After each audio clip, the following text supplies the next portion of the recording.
Hello दोस्तों, आज का हमारा टॉपिक है मोल। मोल क्या है? मोल से पहले हम पिछले वीडियो में पढ़ चुके हैं कि द्रव्यमान क्या होता है। आज पढ़ेंगे मोल। जैसे कि यहाँ लिखा हुआ है, मोल एक संख्या है जिसका मान 6.322 गुणा 10⁻23 होता है। यह सूक्ष्म कणों की संख्या को प्रदर्शित करने की एक इकाई है। अतः एक मोल बराबर होता है 6.022 गुणा 10⁻23 कण। और यहाँ पर जो सूक्ष्म कण हैं, सूक्ष्म कण, ये हो सकते हैं इलेक्ट्रॉन, हो सकते हैं प्रोटॉन, हो सकते हैं न्यूट्रॉन, हो सकते हैं एटम्स, हो सकते हैं परमाणु, या मॉलिक्यूल्स हो सकते हैं, अणु हो सकते हैं। तो ये सभी क्या कहलाते हैं? सूक्ष्म कण कहलाते हैं। जैसे कि हम जब भी कहीं केला वगैरह खरीदते हैं तो दर्जन के भाव करते हैं उससे, कि एक दर्जन केला बराबर कितने होते हैं? 12 केला।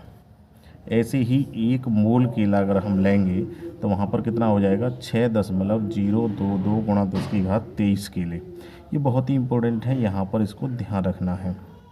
जैसे एक एग्जाम्पल की बात करें तो एग्जाम्पल में यहाँ पर हम देख रहे हैं एक मोल कार्बन परमाणु। कार्बन परमाणु का एक एग्जाम्पल लेके चलते हैं तो एक मोल कार्बन परमाणु में कितने उसके परमाणु होंगे? 6.022 गुणा 10⁻23 कार्बन परमाणु होंगे। अब एक कार्बन परमाणु का द्रव्यमान हम पिछले वीडियो में पढ़ चुके हैं, 12 AMU होता है। एक कार्बन परमाणु का, यहाँ पर बहुत ही ज़्यादा ध्यान से देखना है कि एक कार्बन परमाणु का जो द्रव्यमान है वो 12 AMU होता है, या इसको 1 AMU किसके बराबर होता है? 1.67 गुणा 10⁻24 ग्राम के बराबर। तो या तो AMU में लिखेंगे तो 12 AMU लिखेंगे, और ग्राम में लिखेंगे तो 12 गुणा 1.67 गुणा 10⁻24 ग्राम लिखेंगे। चूँकि अब हमें ये भी पता है कि एक मोल कार्बन परमाणु बराबर कितने होते हैं? 6.022 गुणा 10⁻23 कार्बन परमाणु, अभी पढ़े थे ऊपर। तो यहाँ पर जो 6.022 गुणा 10⁻23 परमाणु हैं, इनका जब द्रव्यमान निकालेंगे, इनका द्रव्यमान कितना होता है?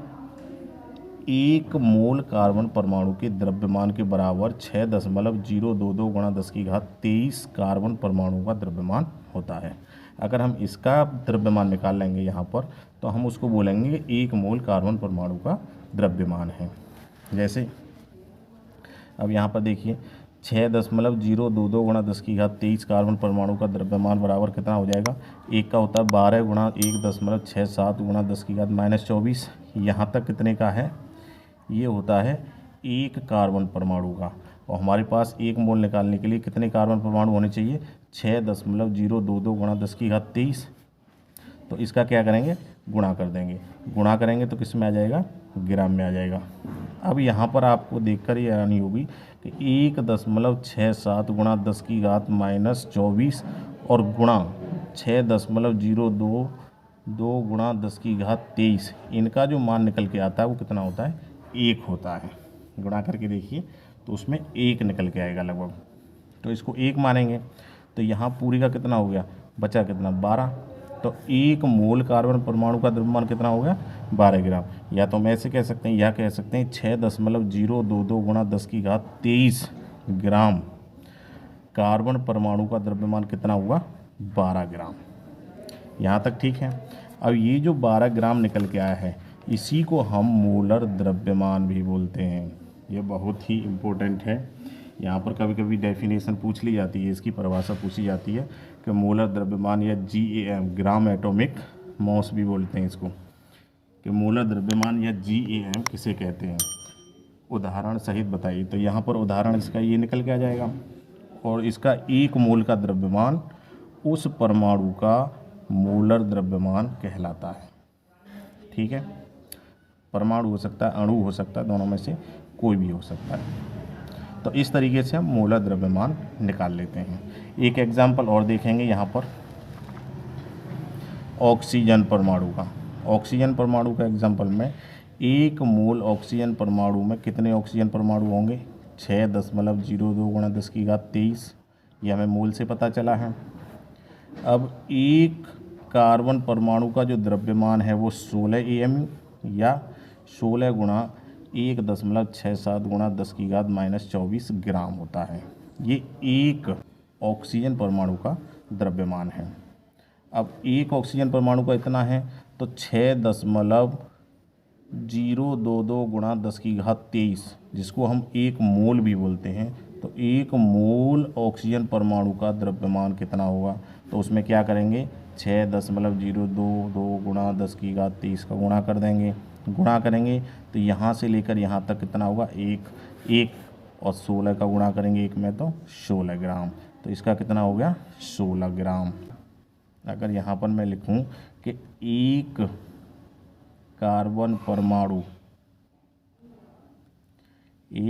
परमाणु का द्रव्यमान कितना आता है 12 AMU, और एक मोल की अगर बात आ जाए, एक मोल कार्बन परमाणु का द्रव्यमान कितना होगा बराबर 12 ग्राम।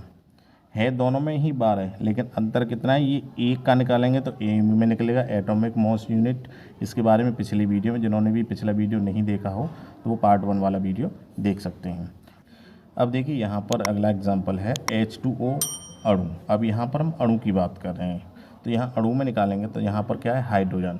एक हाइड्रोजन की बात जब हम करते हैं 1H1, तो इसमें न्यूट्रॉन तो होता नहीं है, प्रोटॉन होता है एक, तो एक प्रोटॉन है, दो है तो 2 प्रोटॉन, प्लस ऑक्सीजन के कितने होते हैं, ऑक्सीजन में 8 प्रोटॉन और 8 न्यूट्रॉन, यानी 16 इसमें होते हैं और 2 इसमें, टोटल कितने हो गए 18। तो यहाँ पर इसका हम डायरेक्ट निकाले हैं, एक मोल H2O अणु का द्रव्यमान बराबर 18 ग्राम। सीधा सीधा निकाल लिए। निकालते कैसे, अभी हमने एग्जाम्पल देखे थे, ऐसे NH3 का निकालेंगे। तो NH3 का देखिए यहाँ पर थोड़ा सा दिखेगा, इसमें देखिए, हाँ अब दिख रहा है, एक मोल NH3 अणु का द्रव्यमान, या इसको हम मोलर द्रव्यमान भी कहते हैं, बराबर 17 ग्राम निकल के आएगा। N का कितना होता है 7, 7 इसका निकला, और 7 प्रोटॉन और 7 न्यूट्रॉन, टोटल कितने हो गए 14। और हाइड्रोजन में एक प्रोटॉन होता है, 3 हाइड्रोजन है 3 प्रोटॉन, 14 और 3 17, तो 17 ग्राम इसका निकल के आया। तो इसी के आधार पर इसकी डेफिनेशन भी लिख कर आती है कि किसी परमाणु या अणु के मोलों की संख्या उस परमाणु या अणु का ग्राम में परमाणु भार, अगर परमाणु की बात करें तो परमाणु भार, अणु की बात करें तो अणु भार होता है, यानी ये जो संख्या निकल के आती है वो अणु भार के बराबर होती है। अब आपके लिए यहाँ पर एक होमवर्क है, यहाँ पर होमवर्क करके कमेंट में बताएंगे CH4 यानी मीथेन, NaOH यानी सोडियम हाइड्रोक्साइड का मोलर द्रव्यमान ज्ञात करो। एक क्वेश्चन है, इसको आप सॉल्व करके इन दोनों का CH4 का कितना आएगा और NaOH का कितना मोलर द्रव्यमान होगा कमेंट में बताइए। अगर वीडियो अच्छी लगी तो वीडियो को लाइक कर दीजिए, शेयर करिए। मिलते हैं अगले वीडियो में।